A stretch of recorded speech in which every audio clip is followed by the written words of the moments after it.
Presiden Prabowo Subianto, yang mulai menjabat pada 20 Oktober 2024, menargetkan pertumbuhan ekonomi Indonesia mencapai 8% per tahun selama 5 tahun ke depan.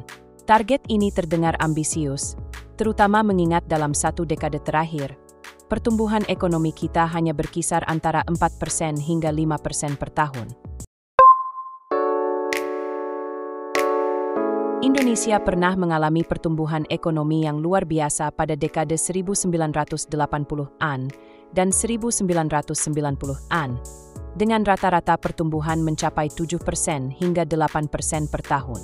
Pada masa itu, Indonesia dijuluki Macan Asia, bersamaan dengan negara-negara lain seperti Korea Selatan dan Singapura. Namun, seiring berjalannya waktu, tantangan baru muncul.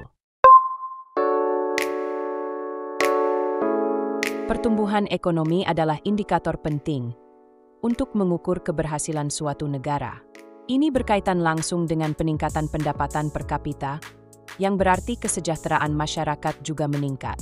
Misalnya, pendapatan per kapita Indonesia meningkat dari sekitar $50-70 pada tahun 1950-an menjadi $1.100 pada tahun 1996.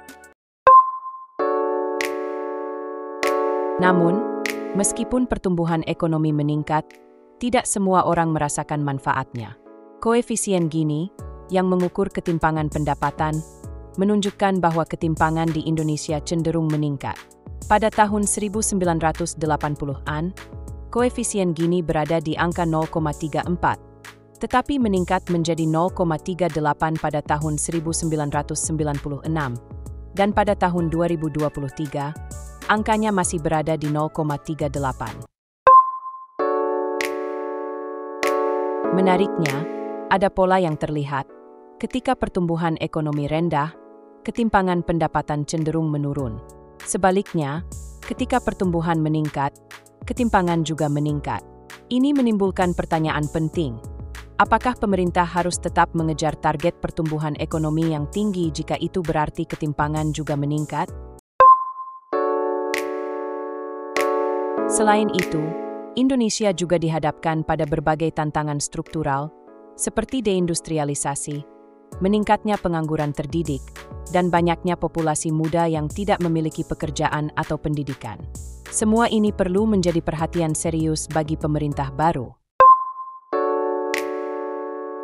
Jadi, apakah kita harus terus mengejar pertumbuhan ekonomi yang tinggi, ataukah kita perlu fokus pada pemerataan hasilnya? Ini adalah pertanyaan yang sangat penting untuk masa depan Indonesia. Terima kasih telah menyaksikan video ini. Jangan lupa untuk like, share, dan subscribe untuk mendapatkan informasi terbaru seputar ekonomi dan isu-isu penting lainnya. Sampai jumpa di video selanjutnya.